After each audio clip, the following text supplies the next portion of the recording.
सतनाम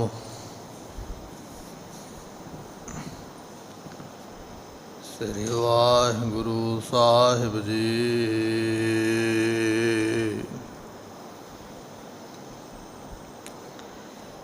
एक मन ध्याए पुरख भर दाता,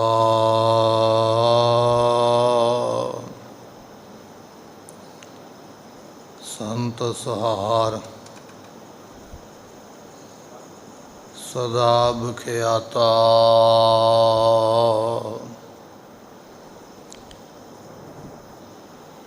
तास चरण लै हृदय बसावो,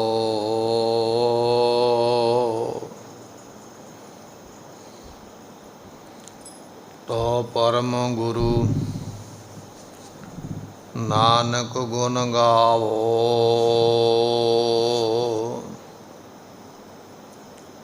गावो गुण परम गुरु सुख सागर,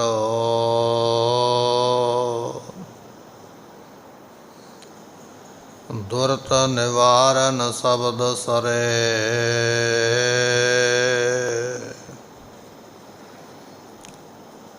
गावे गंभीर तीर मत सागर,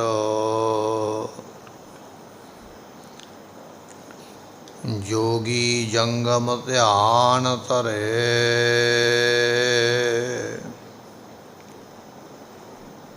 गावे इंद्राद भगत प्रहलाद को, आत्म रस जिन जानियो।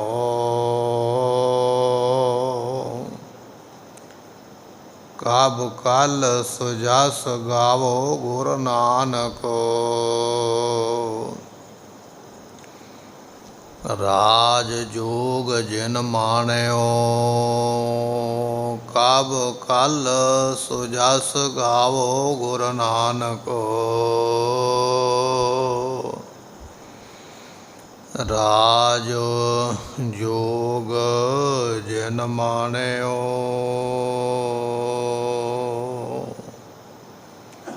धरन सुवरनी खाड़ रतन जुड़ावी, हर प्रेम पुरख मन बुठा। सबे काज सोहिलड़े थिए, गुरु नानक सतगुर तुठा।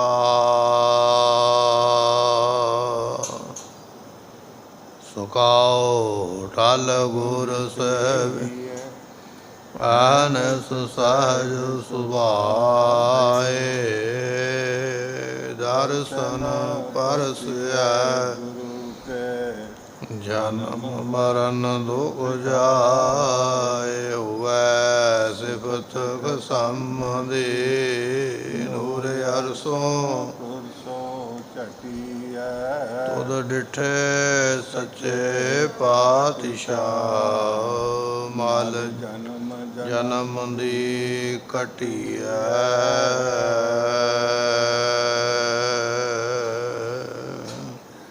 सतनाम श्री वाहिगुरु साहिब जीओ। साच वखर धन पल्लै होए, आप तरै तारे भी सोए। सहज रता बूझै पत होए, ताकि कीमत करै न कोई। साच वखर धन पल्लै होए। वाहिगुरु जी का खालसा, वाहिगुरु जी की फतेह। सतगुरां दी साजी नवाजी गुरु की संगत। आप संगत ने गुरु दरबार अंदर बैठ के ਸਤਿਗੁਰਾਂ ਦੀ ਗੁਰਬਾਣੀ ਦੇ ਰਸ ਭਿੰਨੇ, ਕੀਰਤਨ ਸ਼ਬਦ ਸਰਵਣ ਕੀਤੇ। ਇਸ ਵੇਲੇ ਸਤਿਗੁਰੂ ਕਿਰਪਾ ਕਰਕੇ ਸਤ ਸੰਗਤ ਦਾ ਸਮਾਂ ਸਾਨੂੰ ਬਖਸ਼ਿਸ਼ ਕਰ ਰਹੇ ਨੇ। ਆਓ ਕੁਝ ਸਮੇਂ ਵਾਸਤੇ ਮਨ ਦੇ ਧਿਆਨ ਨੂੰ ਟਿਕਾਈਏ। ਭਾਵਨਾ ਦੇ ਨਾਲ ਸਤਿਗੁਰਾਂ ਦੀ ਅੰਮ੍ਰਿਤ ਬਾਣੀ ਹਰ ਹਰ ਤੇਰੀ ਸੁਣ ਸੁਣ ਹੋਵੈ। ਪਰਮਗਤ ਮੇਰੀ ਐਸੀ ਬਾਣੀ ਨੂੰ ਸਰਵਣ ਕਰਕੇ ਮਿਲੇ ਹੋਏ ਮਨੁੱਖਾ ਜਨਮ ਦੇ ਲਾਭ ਨੂੰ ਪ੍ਰਾਪਤ ਕਰੀਏ। ਮਿਲ ਕੇ ਆਖੀਏ ਸਤਿਨਾਮ ਸ੍ਰੀ ਵਾਹਿਗੁਰੂ ਸਾਹਿਬ ਜੀ। ਸਤਿਨਾਮ ਸ੍ਰੀ ਵਾਹਿਗੁਰੂ ਸਾਹਿਬ ਜੀਓ। ਸਾਚ ਵਖਰ ਧਨ ਪੱਲੇ ਹੋਏ।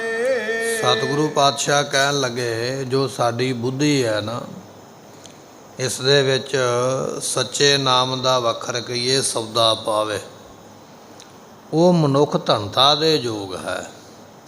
ਜਿਵੇਂ ਬਾਣੀਆਂ ਹੱਟੀ 'ਤੇ ਬੈਠਾ ਹੋਇਆ ਹੱਟੀ ਵਿੱਚ ਸਮਾਨ ਪਾ ਕੇ ਉਸ ਨੂੰ ਖਰੀਦਦਾ ਅਤੇ ਵੇਚਦਾ ਹੈ, ਐਸੇ ਤਰ੍ਹਾਂ ਇਹ ਸਾਡੀ ਬੁੱਧੀ ਜਿਹੜੀ ਹੈ ਗੁਰਮੁਖੋ ਇੱਕ ਹੱਟੀ ਹੈ, ਇੱਕ ਦੁਕਾਨ ਹੈ। ਜਿਸ ਤਰ੍ਹਾਂ ਹੱਟੀ ਵਿੱਚ ਸੌਦਾ ਪਾਇਆ ਜਾਂਦਾ ਹੈ, ਇਸ ਤਰੀਕੇ ਦੇ ਨਾਲ ਆਪਣੀ ਬੁੱਧੀ ਦੇ ਅੰਦਰ ਸੱਚੇ ਨਾਮ ਦਾ ਸੌਦਾ ਪਾਵੇ। ਆਦਿ ਸੱਚ ਜੁਗਾਦ ਸੱਚ, ਇਹ ਸੌਦਾ ਜਿਹੜਾ ਹੈ ਨਾ ਆਪਣੀ ਬੁੱਧੀ ਦੇ ਅੰਦਰ ਪ੍ਰਾਪਤ ਕਰੇ, ਨਾਮ ਦਾ ਸੌਦਾ।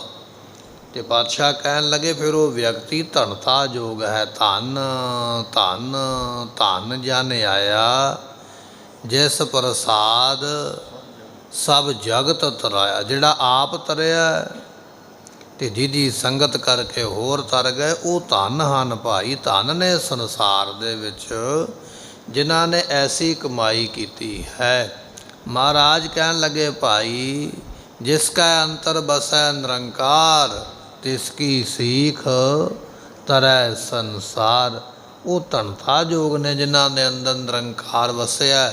ਉਹਨਾਂ ਨੇ ਬੁੱਧੀ ਅੰਦਰ ਨਾਮ ਦਾ ਸੌਦਾ ਪ੍ਰਾਪਤ ਕਰ ਲਿਆ ਹੈ। ਉਹਨਾਂ ਦੀ ਸਿੱਖਿਆ ਨਾਲ ਸੰਸਾਰ ਦਾ, ਦੁਨੀਆ ਦਾ ਭਲਾ ਹੁੰਦਾ ਹੈ। ਸਾਚ ਵਖਰ ਧਨ ਪੱਲੇ ਹੋਏ। ਉਹਨਾਂ ਨੇ ਬੁੱਧੀ ਪੱਲੇ ਅੰਦਰ ਸੱਚ ਵਖਰ, ਸੱਚੇ ਨਾਮ ਦਾ ਵਖਰ ਕਹੀਏ ਸੌਦਾ ਪ੍ਰਾਪਤ ਕੀਤਾ ਹੈ। ਐਸੇ ਉਹ ਮਹਾਂਪੁਰਖ ਗੁਰਮੁਖ ਧਨ ਹਨ। ਆਪ ਤਰੈ ਤਾਰੇ ਭੀ ਸੋਏ। ਐਸੀ ਅਵਸਥਾ ਦੇ ਮਾਲਕ ਗੁਰੂ ਕੇ ਸਿੱਖ ਆਪ ਤਰੈ, ਨਾਮ ਜਪਣ ਵਾਲਾ ਆਪ ਤਰ ਜਾਂਦਾ ਹੈ।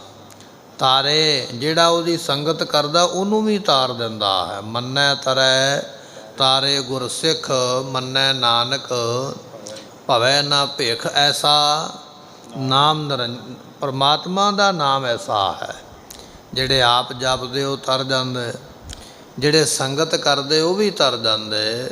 ਮੰਝ ਪਿਆਰਾ ਗੁਰੂ ਨੂੰ ਗੁਰ ਮੰਝ ਪਿਆਰਾ। ਮੰਝ ਗੁਰੂ ਕਾ ਬੋਏ ਥਾ। ਭਾਈ ਮੰਝ ਵਰਗੇ ਜਹਾਜ਼ ਹੀ ਬਣ ਗਏ ਸੰਸਾਰ ਤੋਂ ਪਾਰ ਕਰਨ ਵਾਸਤੇ। ਐਸੇ ਗੁਰਮੁਖ ਹੋਇਆ ਕਰਦੇ ਹਨ। ਸਹਿਜ ਰਤਾ ਬੁਝੈ ਪਤ ਹੋਏ। ਸਹਿਜ ਤੋਂ ਭਾਵ ਹੈ ਗੁਰਮੁਖੋ ਗਿਆਨ। ਗੁਰੂ ਦੇ ਕੋਲੋਂ ਬੁਝਿਆ ਕਹੀਏ ਪੁੱਛ ਕੇ, ਜਿਹੜੇ ਗਿਆਨ ਦੇ ਵਿੱਚ ਰੰਗੇ ਗਏ, ਜਿਨ੍ਹਾਂ ਨੂੰ ਗਿਆਨ ਪ੍ਰਾਪਤ ਹੋਇਆ। ਗਿਆਨ ਅੰਜਨ ਗੁਰ ਦੀਆ, ਅਗਿਆਨ ਅੰਧੇਰ ਬਨਾਸ। ਜਿਨ੍ਹਾਂ ਨੂੰ ਗਿਆਨ ਦਾ ਸੁਰਮਾ ਪ੍ਰਾਪਤ ਹੋਇਆ ਨਾ ਗੁਰੂ ਦੇ ਕੋਲੋਂ।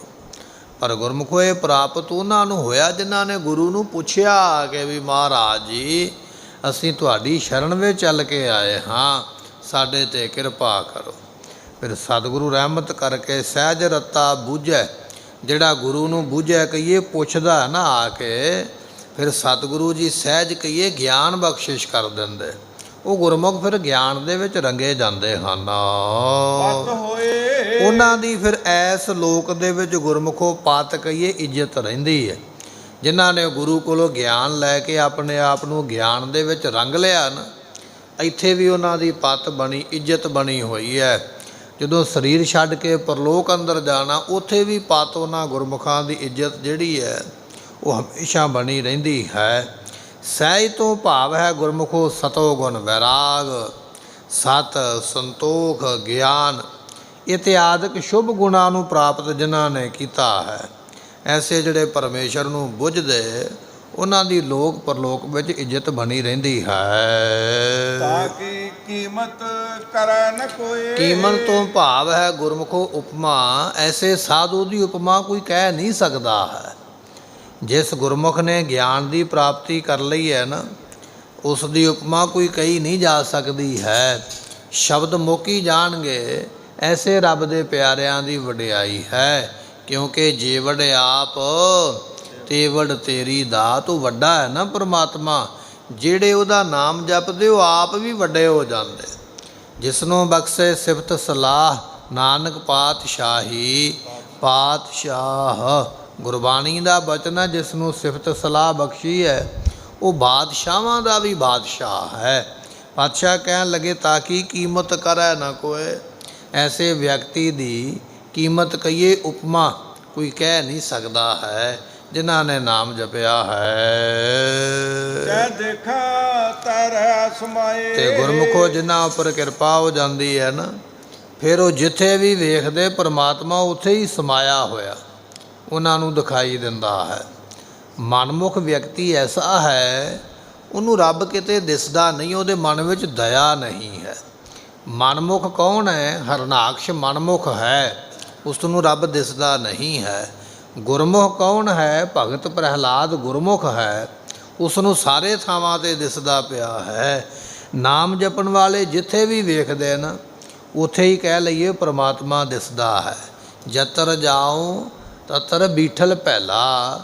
ਉਹਨਾਂ ਦੀ ਅਵਸਥਾ ਹੈ, ਜਿੱਥੇ ਜਾਂਦਾ ਉੱਥੇ ਹੀ ਪਰਮਾਤਮਾ ਹੈ। ਕੋਈ ਐਸੀ ਜਗ੍ਹਾ ਹੈ ਹੀ ਨਹੀਂ ਵੀ ਜਿੱਥੇ ਉਹ ਨਾ ਹੋਵੇ। ਪਰ ਗੁਰਮੁਖੋ ਇਹ ਬਚਨ ਉਹਨਾਂ ਦੇ ਨੇ ਜਿਨ੍ਹਾਂ ਨੂੰ ਗੁਰਮੁਖ ਆਪਾਂ ਕਹਿੰਦੇ ਹਾਂ। ਜਿਨ੍ਹਾਂ ਨੇ ਪ੍ਰਾਪਤੀ ਕੀਤੀ ਹੈ ਉਹ ਸਾਰਿਆਂ ਥਾਵਾਂ 'ਤੇ ਉਸ ਨੂੰ ਦੇਖਦੇ ਹਨ। ਨਾਨਕ ਪਾਰ ਪਰੈ ਸੱਚ ਭਾਏ। ਭਾਏ ਨਾਮ ਗੁਰਮੁਖੋ ਪ੍ਰੇਮ ਦਾ ਹੈ। ਜਿਨ੍ਹਾਂ ਨੇ ਪ੍ਰੇਮ ਕੀਤਾ ਨੂੰ ਸੰਸਾਰ ਤੋਂ ਪਾਰ ਹੋ ਜਾਣਗੇ। ਇਹ ਪਿਆਰ ਕਰਨ ਵਾਲੇ ਪ੍ਰੇਮ ਕਰਨ ਵਾਲੇ ਹੀ ਪਾਰ ਹੁੰਦਾ। ਉਹਨਾਂ ਦੇ ਉੱਪਰ ਇਹ ਬਖਸ਼ਿਸ਼ਾਂ ਹੁੰਦੀਆਂ। ਗੁਰੂ ਗੋਬਿੰਦ ਸਿੰਘ ਮਹਾਰਾਜ ਜੀ ਦਰਿਆ ਦੇ ਕੰਢੇ 'ਤੇ ਖਲੋਤੇ ਹੋਏ ਨਾ, ਅਤੇ ਇੱਥੇ ਬੇੜੀਆਂ ਦਾ ਪਤਨ ਤੇ ਬੜੀਆਂ ਬੜੀਆਂ ਬੇੜੀਆਂ। ਸੈਦੇ ਨਾਮ ਦਾ ਇੱਕ ਪਠਾਨ ਮੁਸਲਮਾਨ ਹੈ, ਇਹ ਵੀ ਖੜਾ ਹੋਇਆ ਅਰਜ਼ੋਈ ਕਰਦਾ ਕਿ ਮਹਾਰਾਜ ਮੇਰੀ ਬੇੜੀ ਵਿੱਚ ਆ ਕੇ ਚਰਨ ਪਾ ਦੇਣ। ਬੇੜੀ ਵੀ ਕੋਈ ਬਹੁਤੀ ਸੋਹਣੀ ਨਹੀਂ ਹੈ, ਪੁਰਾਣੀ ਜੀ ਹੈ। ਗੁਰੂ ਗੋਬਿੰਦ ਸਿੰਘ ਮਹਾਰਾਜ ਜੀ ਦਾ ਪ੍ਰੇਮ ਵੇਖ ਕੇ ਇਹਦੀ ਬੇੜੀ ਵਿੱਚ ਹੀ ਜਾ ਬੈਠੇ। ਕਹਿਣ ਲੱਗੇ ਚੱਲ ਭਾਈ ਸੈਦਿਆ, ਸਾਨੂੰ ਇਹ ਜਲਦੀ ਸੈਰ ਕਰਾਓ, ਨਦੀ ਦੇ ਪਾਰ ਕਰ ਦੇ। ਭਾਈ ਸੈਦਾ ਗੁਰੂ ਗੋਬਿੰਦ ਸਿੰਘ ਮਹਾਰਾਜ ਜੀਆਂ ਨੂੰ ਬਿਠਾ ਕੇ ਨਦੀ ਦੇ ਵਿੱਚ ਹੀ ਗੇੜਾ ਕੱਢਦਾ ਪਿਆ, ਕਿਨਾਰੇ ਲਾਉਂਦਾ ਹੀ ਨਹੀਂ ਪਿਆ। ਸਤਿਗੁਰੂ ਜਾਣ ਗਏ। ਮਹਾਰਾਜ ਨੇ ਪੁੱਛ ਹੀ ਲਿਆ। ਕਹਿਣ ਲੱਗੇ ਭਾਈ ਸੈਦਿਆ, ਇਹ ਬੇੜੀ ਕਿਨਾਰੇ 'ਤੇ ਕਿਉਂ ਨਹੀਂ ਲੈ ਕੇ ਜਾਂਦਾ ਪਿਆ? ਕਹਿਣ ਲੱਗਾ ਮਹਾਰਾਜ ਤੁਹਾਡੇ ਦਰਸ਼ਨਾਂ ਦੀ ਬੜੀ ਤਾਂਘ ਹੈ, ਤੁਹਾਡੇ ਦਰਸ਼ਨਾਂ ਦੀ ਬੜੀ ਪਿਆਸ ਹੈ। ਜੇ ਮੈਂ ਕਿਨਾਰੇ 'ਤੇ ਲੈ ਗਿਆ ਤੁਸੀਂ ਉਤਰ ਜਾਣਾ। ਮੈਂ ਤਾਂ ਹੀ ਇਹਦੇ ਵਿੱਚ ਘੁਮਾਉਂਦਾ ਪਿਆ ਵੀ ਜਿੰਨਾ ਚਿਰ ਬੇੜੀ ਪਾਣੀ ਵਿੱਚ ਰਹੇਗੀ ਤੁਸੀਂ ਬੇੜੀ ਵਿੱਚ ਬੈਠੇ ਰਹੋਗੇ। ਮੈਂ ਤੁਹਾਡੇ ਦਰਸ਼ਨ ਕਰਦਾ ਪਿਆ। ਮਹਾਰਾਜ ਬਚਨ ਸੁਣ ਕੇ ਬੜੇ ਪ੍ਰਸੰਨ ਹੋਏ। ਜਦੋਂ ਬੇੜੀ ਕਿਨਾਰੇ 'ਤੇ ਪਹੁੰਚੀ ਨਾ, ਅਤੇ ਸਤਿਗੁਰਾਂ ਨੇ ਸਿੱਖਾਂ ਨੂੰ ਆਖਿਆ ਦਿਓ ਭਾਈ ਇਹਨੂੰ ਮਾਣ ਸਨਮਾਨ ਕਰੋ, ਮਾਇਆ ਦਿਓ, ਰੁਜ਼ਗਾਰ, ਕਿਉਂਕਿ ਇਹਦਾ ਰੁਜ਼ਗਾਰ ਇਹ ਕੰਮ ਕਰਨਾ ਹੈ। ਮਲਾਹ ਬਣ ਕੇ ਸਵਾਰੀਆਂ ਨੂੰ ਇੱਧਰ ਉੱਧਰ ਪਹੁੰਚਾਉਣਾ ਇਹਦਾ ਰੁਜ਼ਗਾਰ ਹੈ, ਇਹਨੂੰ ਮਾਇਆ ਦਿਓ। ਜਦੋਂ ਮਹਾਰਾਜ ਦਾ ਬਚਨ ਮੰਨ ਕੇ ਮਾਇਆ ਫੜਾਉਣ ਲੱਗੇ, ਉਹਨੇ ਨਾ ਕਰ ਦਿੱਤੀ। ਕਹਿਣ ਲੱਗਾ ਮਹਾਰਾਜ ਮੈਂ ਨਹੀਂ ਇਹ ਮਾਇਆ ਲਵਾਂਗਾ।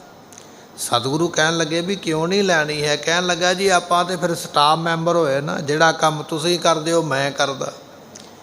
ਸਤਿਗੁਰੂ ਕਹਿਣ ਲੱਗੇ ਵੀ ਕਿਵੇਂ? ਕਹਿਣ ਲੱਗਾ ਜੀ ਮੈਂ ਵੀ ਇੱਕ ਕਿਨਾਰੇ ਤੋਂ ਸਵਾਰੀਆਂ ਬਿਠਾਉਂਦਾ ਅਤੇ ਦੂਜੇ ਕਿਨਾਰੇ 'ਤੇ ਪਹੁੰਚਾ ਦਿੰਦਾ। ਤੁਸੀਂ ਇਹਨਾਂ ਜੀਵਾਂ ਨੂੰ ਸੰਸਾਰ ਤੋਂ ਚੁੱਕਦੇ ਹੋ ਅਤੇ ਸਿੱਧਾ ਸੱਚਖੰਡ ਪਹੁੰਚਾ ਦਿੰਦੇ ਹੋ। ਤੁਹਾਡਾ ਤਾਂ ਕੰਮ ਮੇਰਾ ਇੱਕੋ ਹੀ ਹੈ। ਮੈਂ ਸੰਸਾਰ ਦਾ ਦਰਿਆ ਪਾਰ ਕਰਾਉਂਦਾ, ਤੁਸੀਂ ਮੈਂ ਜੀਵਾਂ ਨੂੰ ਦਰਿਆ ਪਾਰ ਕਰਾਉਂਦਾ, ਤੁਸੀਂ ਮਹਾਰਾਜ ਸੰਸਾਰ ਰੂਪੀ ਦਰਿਆ ਪਾਰ ਕਰਾਉਂਦੇ। ਮਹਾਰਾਜ ਮੈਂ ਭਾੜਾ ਤੁਹਾਡੇ ਕੋਲੋਂ ਨਹੀਂ ਲਵਾਂਗਾ। ਸਤਿਗੁਰੂ ਕਹਿਣ ਲੱਗੇ ਫਿਰ ਕੀ ਚਾਹੀਦਾ? ਕਹਿਣ ਲੱਗਾ ਪਾਤਸ਼ਾਹ ਜਿਵੇਂ ਅੱਜ ਮੈਂ ਤੁਹਾਡੇ ਕੋਲੋਂ ਮਜ਼ਦੂਰੀ ਨਹੀਂ ਲਈ ਹੈ, ਜਦੋਂ ਮੈਂ ਸਰੀਰ ਛੱਡਾਂ ਇਸ ਤਰ੍ਹਾਂ ਮੈਨੂੰ ਇਸ ਲੋਕ ਤੋਂ ਪਾਰ ਕਰ ਦਿਓ, ਮੈਨੂੰ ਵੀ ਹਿਸਾਬ ਕਿਤਾਬ ਨਾ ਪਾਤਸ਼ਾਹ ਪੁੱਛਿਓ। ਧੰਨ ਗੁਰੂ ਗੋਬਿੰਦ ਸਿੰਘ ਮਹਾਰਾਜ ਬਚਨ ਸੁਣ ਕੇ ਬੜੇ ਪ੍ਰਸੰਨ ਹੋਏ। ਕਹਿਣ ਲੱਗੇ ਠੀਕ ਹੈ ਭਾਈ ਸੈਦਿਆ, ਜਿਵੇਂ ਅੱਜ ਸਾਡੇ ਕੋਲੋਂ ਤੂੰ ਭਾੜਾ ਕਿਰਾਇਆ ਨਹੀਂ ਨਾ ਲਿਆ, ਨਦੀ ਪਾਰ ਕਰਵਾਈ ਹੈ, ਜਦੋਂ ਤੂੰ ਸੰਸਾਰ ਨੂੰ ਛੱਡ ਕੇ ਜਾਵੇਂਗਾ ਤੇਰੇ ਕੋਲੋਂ ਵੀ ਅਸੀਂ ਕੋਈ ਲੇਖਾ ਜੋਖਾ ਨਹੀਂ ਲਵਾਂਗੇ, ਤੈਨੂੰ ਵੀ ਪਾਰ ਕਰ ਦੇਵਾਂਗੇ। ਇਸ ਤਰ੍ਹਾਂ ਭਾਈ ਸਹਿਦੇ ਦੇ ਉੱਪਰ ਮਹਾਰਾਜ ਨੇ ਬਖਸ਼ਿਸ਼ਾਂ ਕਰ ਦਿੱਤੀਆਂ। ਮਹਾਰਾਜ ਕਹਿਣ ਲੱਗੇ, ਨਾਨਕ ਪਾਰ ਪਰਵੈ ਸੱਚ ਭਾਏ, ਭਾਏ ਤੋਂ ਭਾਵ ਹੈ ਗੁਰਮੁਖੋ ਪ੍ਰੇਮ, ਜਿਨ੍ਹਾਂ ਨੇ ਪ੍ਰੇਮ ਕੀਤਾ ਹੈ ਸੱਚੇ ਪ੍ਰੇਮ ਕਰਕੇ ਉਹ ਸੰਸਾਰ ਸਮੁੰਦਰ ਤੋਂ ਤਰ ਗਏ, ਮੁਕਤ ਹੋ ਗਏ, ਪਾਰ ਹੋ ਗਏ। ਜਿਨ੍ਹਾਂ ਨੇ ਸੱਚਾ ਪ੍ਰੇਮ ਕੀਤਾ ਭਾਈ ਸਹਿਦੇ ਸ਼ਾਹ ਦੇ ਵਾਂਗ ਉਹਨਾਂ ਨੂੰ ਪਾਰ ਕਰ ਦਿੱਤਾ ਗਰੀਬ ਨਵਾਜ ਸਤਿਗੁਰਾਂ ਨੇ। ਇਸ ਤਰ੍ਹਾਂ ਭਾਈ ਜਿਹੜੇ ਗੁਰਮੁਖ ਨੇ ਉਹ ਸੰਸਾਰ ਰੂਪੀ ਸਮੁੰਦਰ ਤੋਂ ਪਾਰ ਹੋ ਜਾਂਦੇ ਹਨ। ਸੋ ਸ਼ਬਦ ਕਾ ਕਹਾ ਵਾਸ ਕਥਿਅਲੇ, ਜਿਤ ਤਰੀਐ ਭਵ ਜਲ ਸੰਸਾਰੋ। ਸਤਿਗੁਰੂ ਪਾਤਸ਼ਾਹ ਮਹਾਰਾਜ ਜੀਆਂ ਦੇ ਕੋਲ ਇੱਕ ਸਿੱਧ ਆ ਗਿਆ, ਉਹਨੇ ਆ ਕੇ ਸਵਾਲ ਕੀਤੇ, ਮਹਾਰਾਜ ਕਿਰਪਾ ਕਰੋ, ਮੇਰੇ 6 ਸਵਾਲ ਨੇ। ਕੋਈ 5 ਕਰਦਾ, ਕੋਈ 6, ਕੋਈ 7 ਸਵਾਲ ਕਰ ਦਿੰਦਾ। ਸਿੱਧ ਕਹਿਣ ਲੱਗਾ, ਮਹਾਰਾਜ ਮੇਰੇ ਵੀ 6 ਸਵਾਲ ਨੇ, ਜੇ ਉੱਤਰ ਦੇ ਦਿਓ ਤੇ ਚਲੋ ਮੇਰੇ ਮਨ ਦਾ ਸ਼ੰਕਾ ਦੂਰ ਹੋਵੇਗਾ, ਪ੍ਰਾਪਤੀ ਹੋ ਜਾਏਗੀ। ਸਤਿਗੁਰੂ ਕਹਿਣ ਲੱਗੇ, ਠੀਕ ਹੈ, ਪੁੱਛਣਾ ਕਰ, ਕੀ ਪੁੱਛਣਾ ਹੈ? ਤੇ ਪਹਿਲਾ ਸਵਾਲ ਇਸ ਨੇ ਪੁੱਛਿਆ ਹੈ, ਸੋ ਸ਼ਬਦ ਕਾ ਕਹਾ ਵਾਸ ਕਥਿਅਲੇ। ਮਹਾਰਾਜ ਜੀ ਸ਼ਬਦ ਕਹੀਏ ਬ੍ਰਹਮ, ਜੋ ਬ੍ਰਹਮ ਹੈ ਉਹਦਾ ਵਾਸਾ ਕਿੱਥੇ ਹੈ? ਬ੍ਰਹਮ ਜੋ ਪਰਮੇਸ਼ਰ ਹੈ ਉਹਦਾ ਨਿਵਾਸ ਕਿੱਥੇ ਹੈ? ਅਸੀਂ ਵੀ ਇਹ ਗੱਲ ਸੋਚਦੇ ਨਾ ਕਈ ਵਾਰੀ ਵੀ ਰੱਬ ਕਿੱਥੇ ਰਹਿੰਦਾ ਹੋਵੇਗਾ, ਉਹਦਾ ਘਰ ਕਿਹੋ ਜਿਹਾ ਹੋਵੇਗਾ, ਉਹਦਾ ਦਰ ਕਿਹੋ ਜਿਹਾ ਹੋਵੇਗਾ। ਮਹਾਰਾਜ ਜੀਆਂ ਨੂੰ ਪੁੱਛਦਾ ਪਿਆ ਸਤਿਗੁਰੂ, ਉਹ ਬ੍ਰਹਮ ਜਿਹੜਾ ਹੈ ਪਰਮਾਤਮਾ ਕਿਸ ਜਗ੍ਹਾ 'ਤੇ ਨਿਵਾਸ ਕਰਦਾ, ਕਿੱਥੇ ਬੈਠਾ ਹੋਇਆ? ਮਹਾਰਾਜ ਮੇਰਾ ਇੱਕ ਇਹ ਸਵਾਲ ਹੈ, ਤਰੀਐ ਭਵ ਜਲ ਸੰਸਾਰੋ, ਜਿਸ ਕਰਕੇ ਇਹ ਜਨਮ ਤੇ ਮਰਨ ਰੂਪੀ ਜਿਹੜਾ ਸੰਸਾਰ ਹੈ ਇਹਦੇ ਤੋਂ ਤਰ ਜਾਈਏ। ਮਹਾਰਾਜ ਦੂਜਾ ਸਵਾਲ ਇਹ ਹੈ ਮੇਰਾ ਕਿ ਇਹ ਜੋ ਜਨਮ ਮਰਨ ਰੂਪ ਸੰਸਾਰ ਸਮੁੰਦਰ ਹੈ, ਇਸ ਤੋਂ ਮਹਾਰਾਜ ਕਿਹੜਾ ਸਾਧਨ ਹੈ ਜਿਸ ਨਾਲ ਤਰੀਦਾ ਹੈ? ਇਹ ਵੀ ਸਾਡਾ ਹੀ ਸਵਾਲ ਹੈ ਵੀ ਸੰਸਾਰ ਤੋਂ ਤਰੀਏ, ਉਹ ਕਿਹੜਾ ਕੰਮ ਕਰੀਏ ਜਿਹਦੇ ਨਾਲ ਤਰੀਏ? ਪਹਿਲਾ ਸਵਾਲ ਇਹ ਹੈ ਵੀ ਬ੍ਰਹਮ ਹੈ ਕਿੱਥੇ, ਪਰਮਾਤਮਾ ਰਹਿੰਦਾ ਕਿੱਥੇ ਹੈ? ਦੂਜਾ ਸਵਾਲ ਇਹ ਹੈ ਵੀ ਕਿਹੜਾ ਇਹੋ ਜਿਹਾ ਕੰਮ ਕਰੀਏ ਵੀ ਸੰਸਾਰ ਤੋਂ ਤਰ ਜਾਈਏ? ਸਿੱਧ ਨੇ 2 ਸਵਾਲ ਕੀਤੇ ਹਨ। ਤ੍ਰੈ ਸਤ ਅੰਗਲ ਵਾਈ ਕਹੀਐ, ਤਿਸ ਕਹੋ ਕਵਨ ਆਧਾਰੋ। ਮਹਾਰਾਜ ਤੀਜਾ ਸਵਾਲ ਇਹ ਹੈ, ਤ੍ਰੈ ਸਤ, ਤ੍ਰੈ ਨਾਮ 3 ਦਾ, ਸਤ ਨਾਮ 7 ਦਾ, 7 ਤੇ 3 10, ਇਹ ਗਿਣਤੀ ਕਥਨ ਕੀਤੀ ਹੈ। ਮਹਾਰਾਜ ਤ੍ਰੈ ਸਤ ਅੰਗੁਲਵਾਈ ਕਹੀਏ। ਅੰਗੁਲਵਾਈ ਗੁਰਮੁਖੋ ਇੱਕ ਪੌਣ ਦਾ ਨਾਮ ਹੈ, ਜਿਹੜੀ ਸਾਡੀ ਨਾਭੀ ਵਿੱਚੋਂ ਉੱਠਦੀ ਹੈ ਤੇ ਮੂੰਹ ਤੱਕ ਆਉਂਦੀ ਹੈ, ਸੋ ਇੱਕ ਪੌਣ ਹੈ। ਕਹਿਣ ਲੱਗਾ ਮਹਾਰਾਜ ਤ੍ਰੈ ਸਤ ਅੰਗੁਲ ਵਾਈ ਕਹੀਏ, ਇਹ ਜਿਹੜੀ ਅੰਗੁਲ ਵਾਯੂ ਹੈ, ਵਾਯੂ ਕਹੀਏ ਹਵਾ, ਜਿਸ ਨੂੰ ਅੰਗੁਲ ਹਵਾ ਕਿਹਾ ਜਾਂਦਾ ਜਾਂ ਵਾਯੂ ਕਿਹਾ ਜਾਂਦਾ ਹੈ, ਇਸ ਦਾ 10 ਉਂਗਲਾਂ ਕਥਨ ਕੀਤਾ ਹੈ ਵੀ ਨਾਭੀ ਤੋਂ ਉੱਠ ਕੇ ਮੂੰਹ ਤੱਕ ਆਉਂਦੀ ਹੈ।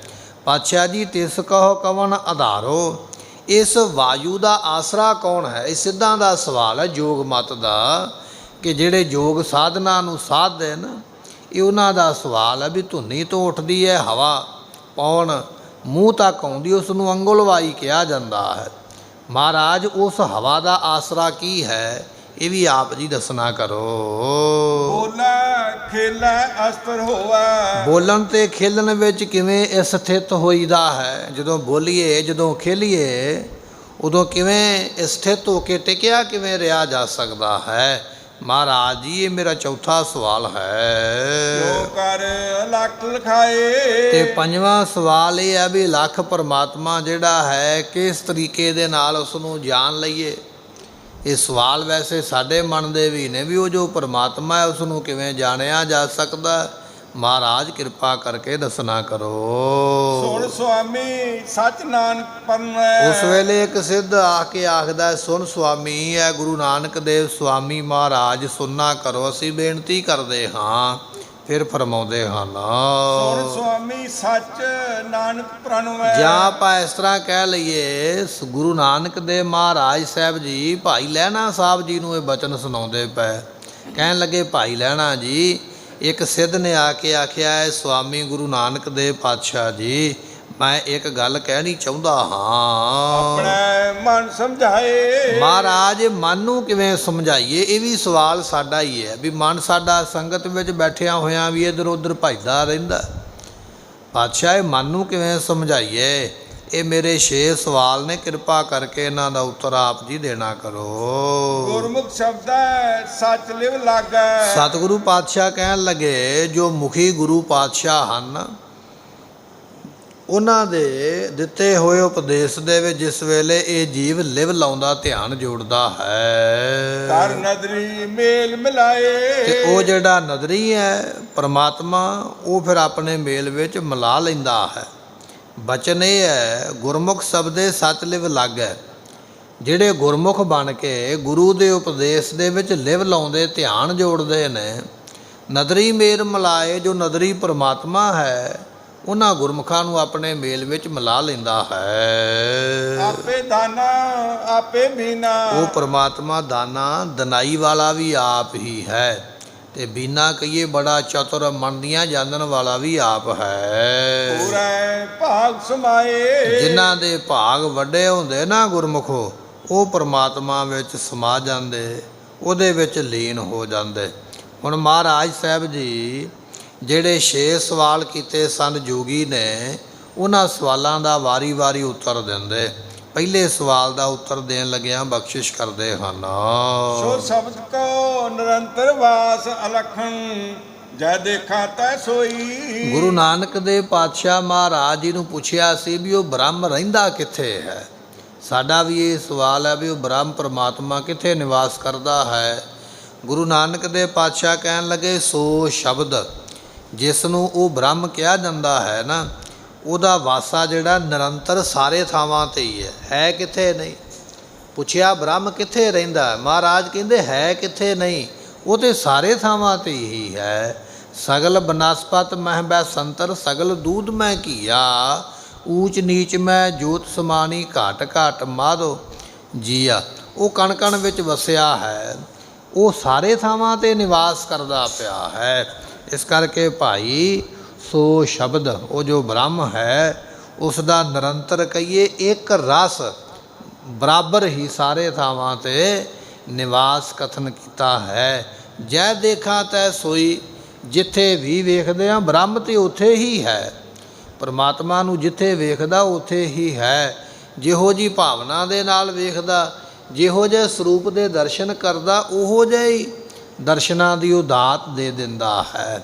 ਪਟਨਾ ਸਾਹਿਬ ਦੀ ਧਰਤੀ 'ਤੇ ਰਾਮਦੱਤ ਨਾਮ ਦਾ ਸਾਧੂ ਹੈ ਨਾ, ਅਤੇ ਉਸਨੇ ਮਨ ਦੇ ਵਿੱਚ ਇਹ ਫੁਰਨਾ ਕੀਤਾ ਵੀ ਮੈਨੂੰ ਰਾਮਚੰਦਰ ਜੀਆਂ ਦੇ ਦਰਸ਼ਨ ਹੋਣ। ਜਿਸ ਤਰ੍ਹਾਂ ਦੀ ਤਸਵੀਰ ਬਣਾਈ ਆਪਣੇ ਮਨ ਦੇ ਵਿੱਚ, ਗੁਰੂ ਗੋਬਿੰਦ ਸਿੰਘ ਮਹਾਰਾਜ ਜੀਆਂ ਨੇ ਉਸੇ ਰੂਪ ਦੇ ਵਿੱਚ ਹੀ ਦਰਸ਼ਨ ਬਖਸ਼ਿਸ਼ ਕਰ ਦਿੱਤੇ। ਨਜ਼ਰੋ ਨਜ਼ਰੀ ਨਿਹਾਲ ਹੋਇਆ। ਕਹਿਣ ਤੋਂ ਭਾਵ ਇਹ ਹੈ, ਜਿਸ ਰੂਪ ਦੇ ਵਿੱਚ ਵੀ ਆਪਾਂ ਪਰਮਾਤਮਾ ਨੂੰ ਯਾਦ ਕਰ ਲਈਏ, ਜਿਸ ਤਰ੍ਹਾਂ ਦੀ ਤਸਵੀਰ ਅਸੀਂ ਆਪਣੇ ਮਨ ਵਿੱਚ ਬਣਾ ਲਵਾਂਗੇ, ਪਰਮਾਤਮਾ ਉਸੇ ਰੂਪ ਦੇ ਵਿੱਚ ਹੀ ਆ ਕੇ ਦਰਸ਼ਨ ਬਖਸ਼ਿਸ਼ ਕਰ ਦਿੰਦਾ ਹੈ। ਜੈ ਦੇਖਾਂ ਤੈ ਸੋਈ, ਜਿੱਥੇ ਵੀ ਵੇਖਦੇ ਹਾਂ ਪਰਮਾਤਮਾ ਉੱਥੇ ਹੀ ਹੈ। ਕੋਈ ਇਹੋ ਜਿਹੀ ਜਗ੍ਹਾ ਨਹੀਂ ਹੈ ਵੀ ਜਿੱਥੇ ਉਹ ਨਹੀਂ ਹੈ, ਉਹ ਸਾਰਿਆਂ ਥਾਵਾਂ 'ਤੇ ਨਿਵਾਸ ਕਰਦਾ ਹੈ। ਸਿੱਧ ਦਾ ਸਵਾਲ ਇਹ ਹੈ ਵੀ ਪਰਮਾਤਮਾ ਜਾਂ ਕਹਿ ਲਈਏ ਬ੍ਰਹਮ ਵੀ ਕਿੱਥੇ ਰਹਿੰਦਾ? ਮਹਾਰਾਜ ਕਹਿੰਦੇ ਸਾਰਿਆਂ ਥਾਵਾਂ 'ਤੇ ਉਹਦਾ ਨਿਵਾਸ ਹੈ। ਕੋਈ ਇਹੋ ਜਿਹੀ ਜਗ੍ਹਾ ਨਹੀਂ ਜਿੱਥੇ ਨਹੀਂ ਹੈ। ਪਵਨ ਕਾ ਵਾਸਾ ਸੁਨ ਨਿਵਾਸਾ, ਅਕਲ ਕਲਾ ਧਰ ਸੋਈ। ਤੀਜਾ ਸਵਾਲ ਇਹ ਸੀ ਸਿੱਧ ਦਾ ਕਿ ਮਹਾਰਾਜ ਤ੍ਰੈਸਤ ਅੰਗੁਲ ਵਾਈ ਕਹੀ ਹੈ, ਇਹ ਜਿਹੜੀ ਵਾਯੂ ਕਹੀ ਜਾਂਦੀ ਹੈ, ਜਿਹੜੀ ਨਾਭੀ ਤੋਂ ਧੁਨੀ ਤੋਂ ਉੱਠ ਕੇ ਮੂੰਹ ਤੱਕ ਆਉਂਦੀ ਹੈ, ਇਹਦਾ ਨਿਵਾਸ ਕਿੱਥੇ ਹੈ? ਹੁਣ ਤੀਜੇ ਸਵਾਲ ਦਾ ਜਵਾਬ ਦਿੰਦੇ ਕਹਿਣ ਲੱਗੇ, ਪਵਨ ਕਾ ਵਾਸਾ ਸੁਨ ਨਿਵਾਸਾ। ਸੁਨ ਕਹੀਏ ਅਫੁਰ ਸਰੂਪ ਪਰਮਾਤਮਾ ਜਿਹੜਾ ਹੈ, ਸੋ ਅਫੁਰ ਰੂਪ ਜੋ ਪਰਮਾਤਮਾ ਦਾ ਨਿਵਾਸਾ ਕਹੀਏ ਮੰਦਰ, ਇਹ ਜੋ ਸਰੀਰ ਸਾਨੂੰ ਮਿਲਿਆ ਹੋਇਆ ਹੈ, ਇਸ ਵਿੱਚ ਪਾਉਣ ਦਾ ਵਾਸਾ ਹੈ। ਗੁਫਾ ਅੰਦਰ ਰੱਖ ਕੇ ਵਾਜਾ ਪਵਨ ਵਜਾਇਆ, ਇਹ ਸਰੀਰ ਰੂਪੀ ਵਾਜਾ ਵੱਜਦਾ ਪਿਆ। ਕਿਵੇਂ ਵੱਜਦਾ ਪਿਆ? ਇਹਦੇ ਅੰਦਰ ਪਾਉਣ ਕੰਮ ਕਰਦੀ ਹੈ। ਸਵਾਸ ਚੱਲਦੇ ਪਏ, ਹਵਾ ਚੱਲਦੀ ਪਈ ਸਰੀਰ ਦੇ ਅੰਦਰ, ਤੇ ਇਹ ਕੰਮ ਕਰਦਾ ਪਿਆ। ਜਿੱਦਣ ਇਹ ਸਵਾਸ ਆਉਣੇ ਬੰਦ ਹੋ ਗਏ, ਉਦਨੇ ਵਾਜਾ ਵਜਨੋਂ ਵੀ ਹਟ ਜਾਵੇਗਾ। ਅੱਜ ਆਪਾਂ ਬੋਲਦੇ ਹਾਂ, ਸੁਣਦੇ ਹਾਂ, ਵੇਖਦੇ ਹਾਂ, ਖਾਂਦੇ ਪੀਂਦੇ ਹਾਂ, ਦੁੱਖ ਤੇ ਸੁੱਖ ਹੈ, ਵਾਜਾ ਵੱਜਦਾ ਪਿਆ ਹੈ। ਪਰ ਜਿੱਦਣ ਇਹ ਵਾਜਾ ਬੰਦ ਹੋ ਗਿਆ, ਨਾ ਭੁੱਖ ਨਾ ਪਿਆਸ, ਨਾ ਦੁੱਖ ਨਾ ਸੁੱਖ, ਕੁਛ ਨਹੀਂ ਰਹਿ ਜਾਣਾ ਹੈ।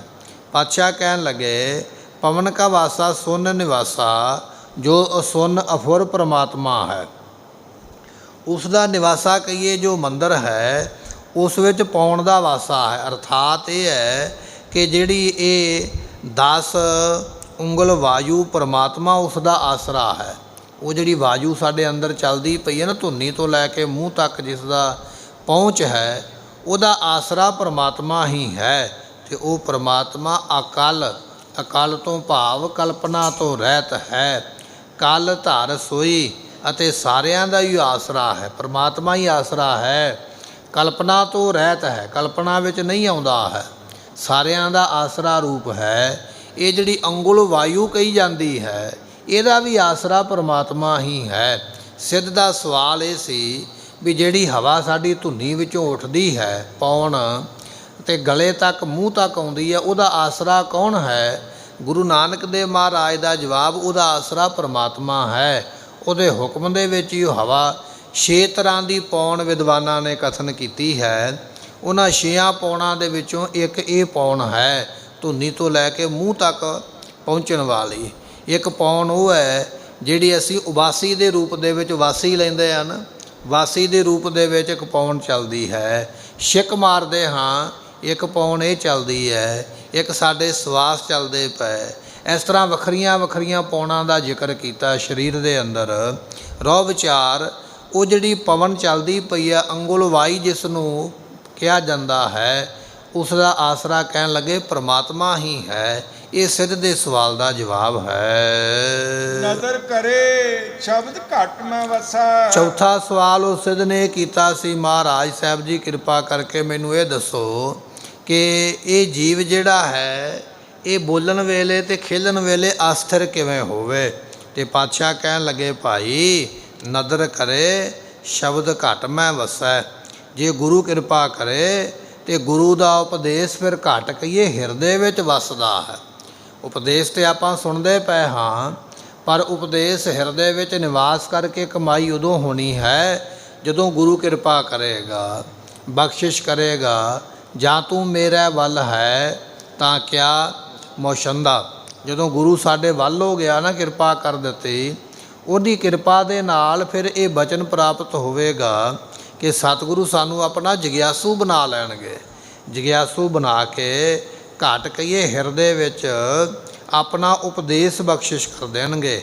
ਨਦਰ ਕਰੇ ਸ਼ਬਦ ਘਟ ਮੈਂ ਵਸੈ।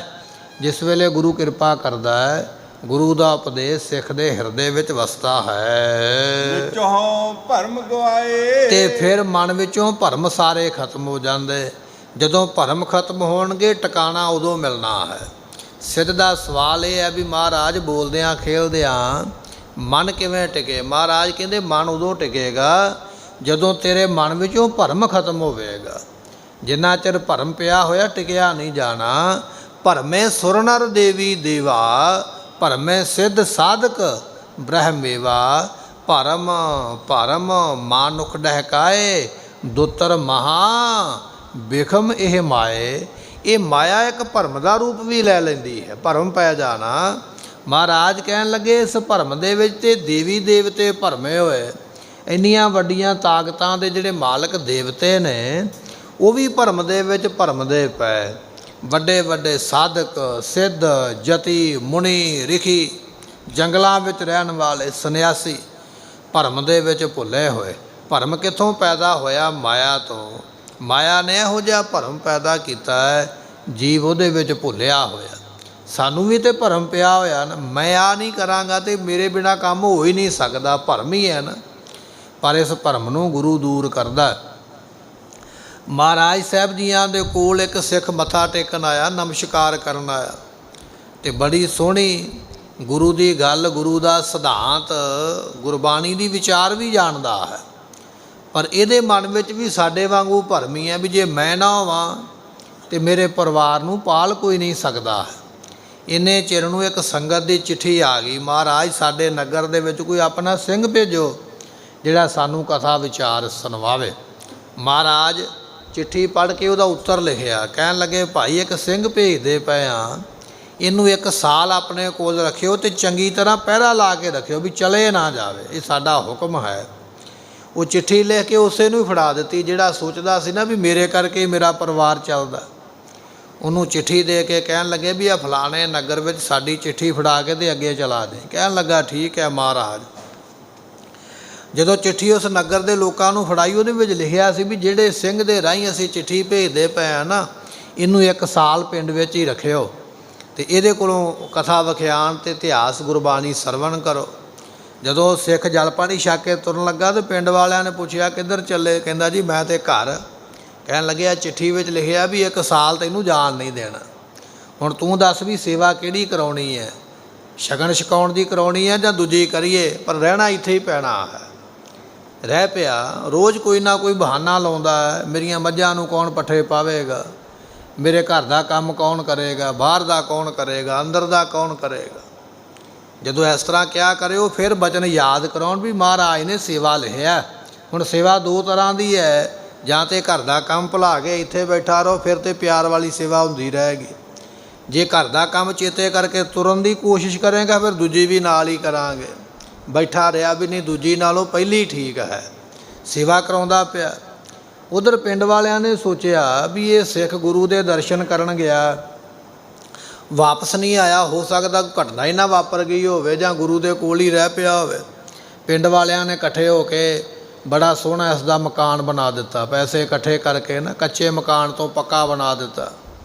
ਘਰ ਵਿੱਚ ਦੁੱਧ ਲਵੇਰੀ ਕੋਈ ਨਹੀਂ ਹੈ, 1-2 ਮੱਝਾਂ ਗਾਵਾਂ ਲਿਆ ਕੇ ਬੰਨ੍ਹ ਦਿੱਤੀਆਂ, ਥੋੜ੍ਹੀ ਬਹੁਤੀ ਜ਼ਮੀਨ ਵੀ ਦੇ ਦਿੱਤੀ ਹੈ। ਚੰਗਾ ਗੁਜ਼ਾਰਾ ਪਿੱਛੋਂ ਪਰਿਵਾਰ ਦਾ ਹੁੰਦਾ ਪਿਆ। ਜਦੋਂ 1 ਸਾਲ ਬਤੀਤ ਹੋ ਗਿਆ ਨਾ, ਮਹਾਰਾਜ ਦਾ ਵਚਨ ਪੂਰਾ ਕਰਕੇ ਘਰ ਨੂੰ ਤੁਰਿਆ। ਨਗਰ ਵਾਲਿਆਂ ਨੇ ਵੀ ਮਾਣ ਸਨਮਾਨ ਕੀਤਾ, ਆਪਣੇ ਕੋਲੋਂ ਜੋ ਦੇ ਸਕਦੇ ਤਿਲ ਫੁੱਲ ਦੇ ਕੇ ਉਹਨਾਂ ਨੇ ਵੀ ਤੋਰਿਆ। ਮਨ ਵਿੱਚ ਸੋਚਦਾ ਜਾਂਦਾ ਮੇਰਾ ਪਰਿਵਾਰ ਤਾਂ ਭੁੱਖ ਨਾਲ ਹੀ ਮਰ ਗਿਆ ਹੋਵੇਗਾ, ਘਰ ਮੇਰੇ ਢਹਿ ਗਏ ਹੋਣਗੇ, ਮੇਰਾ ਘਰੇ ਕੋਈ ਹੋਣਾ ਨਹੀਂ ਇਸ ਵੇਲੇ, ਕਿਉਂਕਿ ਮੈਂ ਤਾਂ 1 ਸਾਲ ਇੱਥੇ ਰਿਹਾ, ਪਰਿਵਾਰ ਦਾ ਕਿਹਨੇ ਖਿਆਲ ਰੱਖਿਆ ਹੋਣਾ। ਜਦੋਂ ਸੋਚਦਾ ਸੋਚਦਾ ਆਪਣੇ ਘਰ ਦੇ ਕੋਲ ਪਹੁੰਚਿਆ ਤੇ ਕੀ ਵੇਖਦਾ ਵੀ ਬੜਾ ਸੋਹਣਾ ਪੱਕਾ ਮਕਾਨ ਬਣਿਆ, ਘਰੇ ਮੱਝਾਂ ਗਾਵਾਂ ਬੱਧੀਆਂ ਹੋਈਆਂ। ਮਨ ਵਿੱਚ ਸੋਚਦਾ ਇਹ ਕਿਸੇ ਸ਼ਾਹੂਕਾਰ ਨੇ ਮੇਰੇ ਘਰ 'ਤੇ ਕਬਜ਼ਾ ਕਰ ਲਿਆ, ਮੇਰੀ ਥਾਂ 'ਤੇ ਉਹਨੇ ਪੱਕਾ ਮਕਾਨ ਬਣਾ ਕੇ ਮੱਝਾਂ ਗਾਵਾਂ ਬੰਨ੍ਹ ਲਈਆਂ, ਮੇਰੇ ਪਰਿਵਾਰ ਨੂੰ ਕੱਢ ਦਿੱਤਾ ਹੋਵੇਗਾ। ਇਸ ਤਰ੍ਹਾਂ ਸੋਚਦਾ ਤੁਰਿਆ ਜਾਂਦਾ। ਬਾਹਰ ਗਲੀ ਦੇ ਵਿੱਚ ਇਹਦਾ ਲੜਕਾ ਖੇਡਦਾ ਪਿਆ। ਜਦੋਂ ਉਹਨੇ ਵੇਖਿਆ ਮੇਰਾ ਬਾਪ ਆ ਗਿਆ, ਉਹ ਬਾਪ ਨੂੰ ਮਿਲਣ ਨਹੀਂ ਆਇਆ, ਸਗੋਂ ਭੱਜ ਕੇ ਆਪਣੀ ਮਾਂ ਕੋਲ ਚਲਾ ਗਿਆ। ਜਾ ਕੇ ਕਹਿਣ ਲੱਗਾ ਮਾਂ ਬਾਪੂ ਆ ਰਿਹਾ ਹੈ, ਸੋ ਜਿਵੇਂ ਆਪਾਂ ਪਹਿਲਾਂ ਭੁੱਖ ਦੇ ਨਾਲ ਮਰਦੇ ਸੀ ਹੁਣ ਆਪਾਂ ਫਿਰ ਭੁੱਖ ਨਾਲ ਹੀ ਮਰਾਂਗੇ। ਇਹਦੇ ਜਾਣ ਕਰਕੇ ਚੰਗਾ ਪਿੱਛੋਂ ਪ੍ਰਸ਼ਾਦਾ ਪਾਣੀ ਆਪਾਂ ਨੂੰ ਮਿਲਦਾ ਰਿਹਾ, ਪੱਕੇ ਮਕਾਨ ਵੀ ਬਣ ਗਏ, ਮੱਝਾਂ ਗਾਵਾਂ ਵੀ ਨਗਰ ਵਾਲੇ ਦੇ ਗਏ, ਆਪਣਾ ਖਿਆਲ ਕਿੰਨਾ ਰੱਖਿਆ ਸਾਰਿਆਂ ਨੇ। ਇਹ ਹੁਣ ਵਾਪਸ ਆ ਗਿਆ, ਜਿਵੇਂ ਆਪਾਂ ਪਹਿਲਾਂ ਗਰੀਬੀ ਦੇ ਨਾਲ ਜੰਗ ਕਰਦੇ ਉਹ ਜੰਗ ਵਾਲਾ ਕੰਮ ਫਿਰ ਸ਼ੁਰੂ ਹੋਣਾ, ਫਿਰ ਆਪਾਂ ਭੁੱਖੇ ਪਿਆਸੇ ਹੀ ਰਵਾਂਗੇ। ਜਦੋਂ ਇਹ ਬਚਨ ਸੁਣਿਆ ਬੜਾ ਹੈਰਾਨ ਹੋਇਆ। ਮੈਂ ਤਾਂ ਸੋਚਦਾ ਸੀ ਵੀ ਇਹਨਾਂ ਦੀ ਪਾਲਣਾ ਮੈਂ ਕਰਦਾ ਪਿਆ ਹਾਂ, ਪਰ ਮੇਰੇ ਨਾ ਹੋਣ ਦੇ ਬਾਵਜੂਦ ਵੀ ਸਤਿਗੁਰਾਂ ਨੇ ਕੋਈ ਨਾ ਕੋਈ ਵਿਧ ਬਣਾ ਦਿੱਤੀ ਹੈ। ਸੈਲ ਪੱਥਰ ਮਹਿ ਜੰਤੂ ਪਾਏ, ਤਾਕਾ ਰਿਜਕ ਆਗੇ ਕਰ ਧਰਿਆ। ਜੋ ਪੱਥਰਾਂ ਨੂੰ ਪਾਲ ਸਕਦਾ ਹੈ ਉਹ ਤੈਨੂੰ ਤੇ ਤੇਰੇ ਪਰਿਵਾਰ ਨੂੰ ਵੀ ਪਾਲਦਾ ਹੈ। ਪਰ ਗੁਰਮੁਖੋ ਸਾਡੇ ਮਨ ਇੱਕ ਅੰਦਰ ਭਰਮ ਹੈ ਵੀ ਜੇ ਮੈਂ ਨਾ ਹੋਵਾਂ ਆਹ ਕੰਮ ਹੋ ਨਹੀਂ ਸਕਦਾ। ਜਿਸ ਤਰ੍ਹਾਂ ਕੋਈ ਬਜ਼ੁਰਗ ਹੈ ਨਾ, ਉਹਦੇ ਮਨ ਦਾ ਭਰਮ ਇਹ ਹੈ ਵੀ ਮੈਂ ਪੋਤਰੇ ਪੋਤਰੀਆਂ ਨੂੰ ਸਕੂਲ ਛੱਡ ਕੇ ਆਉਂਦਾ ਹਾਂ, ਜੇ ਮੈਂ ਨਾ ਹੋਵਾਂ ਤਾਂ ਇਹਨਾਂ ਨੂੰ ਛੱਡ ਕੇ ਕੌਣ ਆਵੇਗਾ। ਪਿਆਰਿਆ ਜਿੱਦਣ ਤੂੰ ਨਾ ਰਿਹਾ ਛੱਡ ਕੇ ਉਦਣ ਵੀ ਕਿਸੇ ਨੇ ਆ ਹੀ ਜਾਣਾ ਹੈ। ਮੇਰੀ ਪੈਨਸ਼ਨ ਦੇ ਨਾਲ ਘਰ ਚੱਲਦਾ, ਮੈਂ ਨਾ ਰਿਹਾ ਤੇ ਕਿਵੇਂ, ਤੂੰ ਨਾ ਵੀ ਰਵੇਂਗਾ ਨਾ, ਮਗਰੋਂ ਰੱਬ ਨੇ ਕੋਈ ਨਾ ਕੋਈ ਪ੍ਰਬੰਧ ਕਰ ਹੀ ਛੱਡਿਆ ਹੈ। ਇਹ ਭਰਮ ਹੈ ਵੀ ਮੇਰੇ ਬਿਨਾਂ ਨਹੀਂ ਕੁਝ ਹੋ ਸਕਦਾ, ਤੇਰੇ ਬਿਨਾਂ ਸਭ ਕੁਝ ਹੀ ਹੋ ਜਾਣਾ ਹੈ। ਪਰਮਾਤਮਾ ਨੇ ਸਾਰਿਆਂ ਨੂੰ ਸਿਰ ਬਸਿਰ ਕੀਤਾ ਹੈ।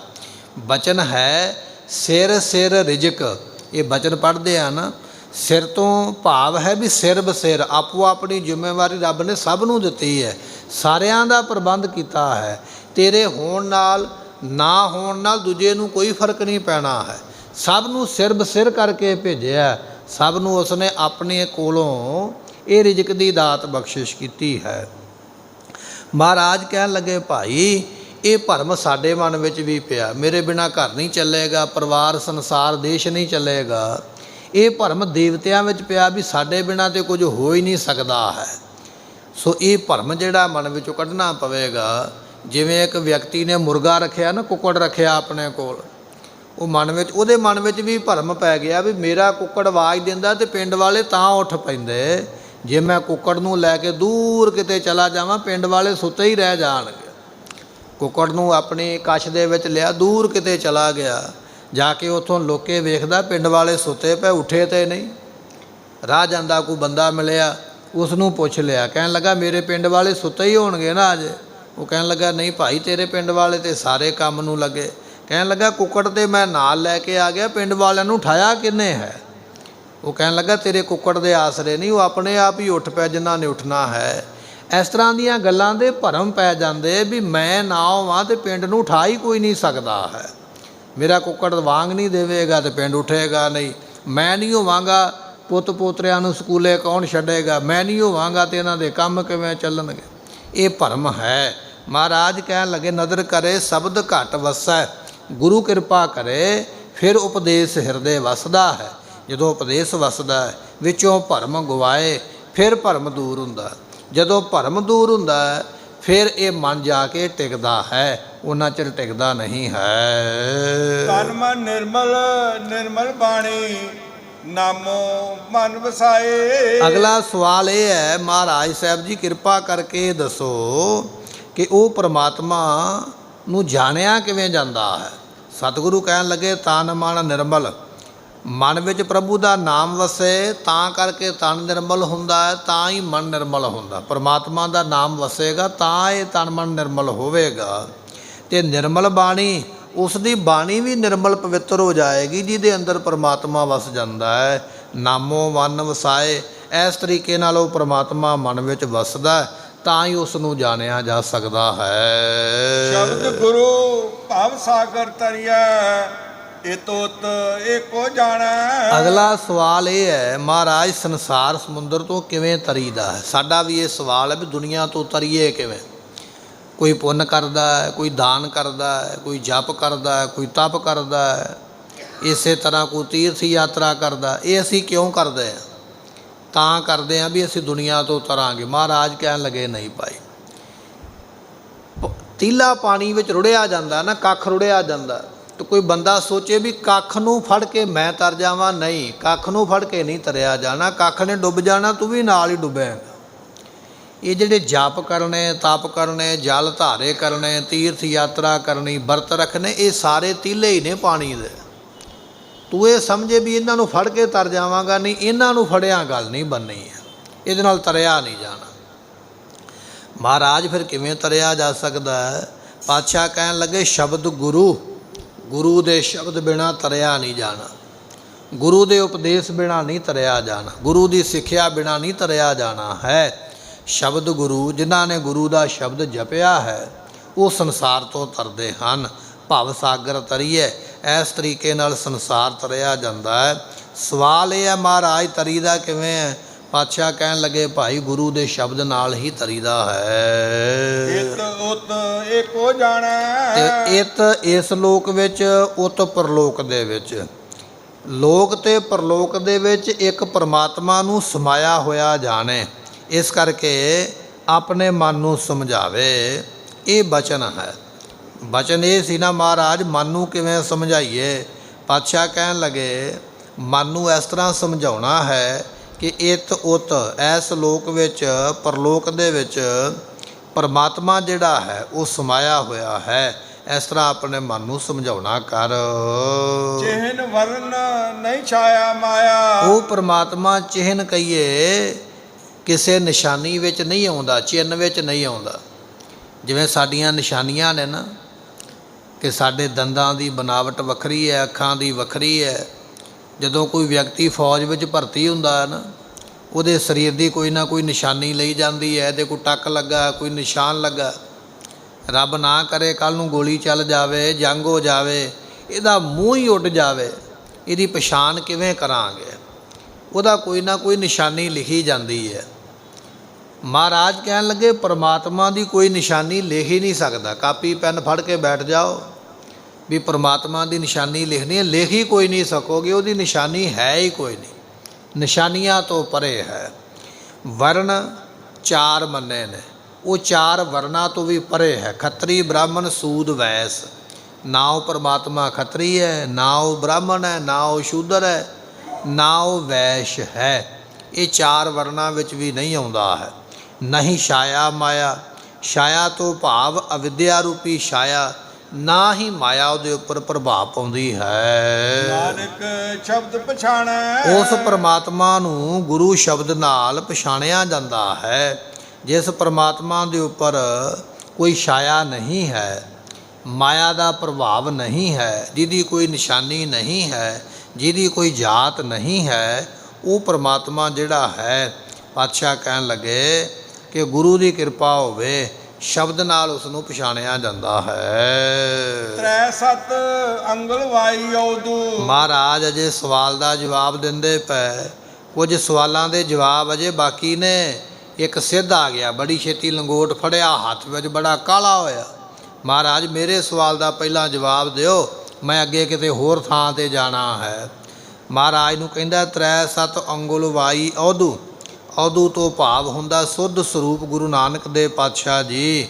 ਜਿਹੜੀ ਹਵਾ ਦੀ ਤੁਸੀਂ ਪਾਉਣ ਦੀ ਗੱਲ ਕਰਦੇ ਹੋ ਵੀ ਨਾਭੀ ਤੋਂ ਉੱਠ ਕੇ ਮੂੰਹ ਤੱਕ ਆਉਂਦੀ ਹੈ, ਪਾਤਸ਼ਾਹ ਜੀ ਸਵਾਲ ਮੇਰਾ ਇਹ ਹੈ ਵੀ ਉਹਦਾ ਆਸਰਾ ਕੌਣ ਹੈ?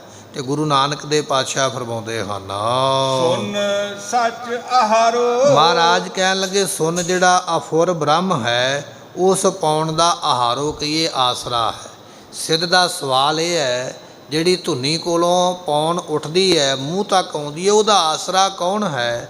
ਗੁਰੂ ਨਾਨਕ ਦੇ ਪਾਤਸ਼ਾਹ ਕਹਿਣ ਲੱਗੇ ਭਾਈ 6 ਤਰ੍ਹਾਂ ਦੀ ਪੌਣ ਹੈ, ਸਾਰੀਆਂ ਪੌਣਾਂ ਦਾ ਆਸਰਾ ਪ੍ਰਮਾਤਮਾ ਹੀ ਹੈ। ਗੁਰਮੁਖ ਬੋਲਾ ਤਤ ਬਿਰੋਲਾ। ਸੋ ਇਸ ਤਰੀਕੇ ਦੇ ਨਾਲ ਫਿਰ 5ਵਾਂ ਸਵਾਲ ਜਿਹੜਾ ਸਿੱਧ ਨੇ ਕੀਤਾ ਸੀ ਮਹਾਰਾਜ ਜੀਆਂ ਦੇ ਕੋਲ, ਸਤਿਗੁਰੂ ਫਿਰ ਉਹਦਾ ਜਵਾਬ ਦਿੰਦੇ ਪਏ। ਕਹਿਣ ਲੱਗੇ ਗੁਰਮੁਖ ਬੋਲੇ, ਜੋ ਗੁਰਮੁਖ ਸਤਿਗੁਰੂ ਪਾਤਸ਼ਾਹ ਹਨ, ਉਹਨਾਂ ਦੇ ਬੋਲੇ ਜਿਹੜੇ ਗੁਰਮੁਖੋ ਬਚਨ ਉਚਾਰਨ ਕੀਤੇ, ਨਾਮ ਰੂਪੀ ਬਚਨ, ਉਹਨਾਂ ਬਚਨਾਂ ਨੂੰ ਤਤ ਵਿਰੋਲੇ। ਤਤ ਕਹੀਏ ਸਿਧਾਂਤ, ਉਹਨਾਂ ਬਚਨਾਂ ਦਾ ਸਿਧਾਂਤ ਜੇਕਰ ਕੇ ਮਨ ਦੇ ਵਿੱਚ ਵਸ ਜਾਣਾ ਕਰੇ ਅਲਖ ਅਪਾਰੋ, ਤੇ ਫਿਰ ਉਸ ਅਲਖ ਪ੍ਰਮਾਤਮਾ ਨੂੰ ਲਖਿਆ ਜਾਂਦਾ, ਜਾਣਿਆ ਜਾਂਦਾ ਹੈ। ਤ੍ਰੈ ਗੁਣ ਮੇਟਾ ਸ਼ਬਦ ਵਸਾਏ। ਗੁਰੂ ਦਾ ਸ਼ਬਦ ਮਨ ਵਿੱਚ ਵਸਾ ਕੇ ਰਜੋ ਗੁਣ, ਤਮੋ ਗੁਣ, ਸਤੋ ਗੁਣ ਇਹਨਾਂ ਨੂੰ ਮਿਟਾ ਦੇਣਾ ਕਰੇ। ਤਾਂ ਮਨ ਚੁਕੇ ਹੰਕਾਰੋ, ਤਾਂ ਮਨ ਵਿੱਚੋਂ ਹੰਕਾਰ ਦੂਰ ਹੁੰਦਾ ਹੈ। 6ਵਾਂ ਸਵਾਲ ਇਹ ਸੀ ਮਹਾਰਾਜ ਹੰਕਾਰ ਕਿਵੇਂ ਦੂਰ ਹੋਵੇ?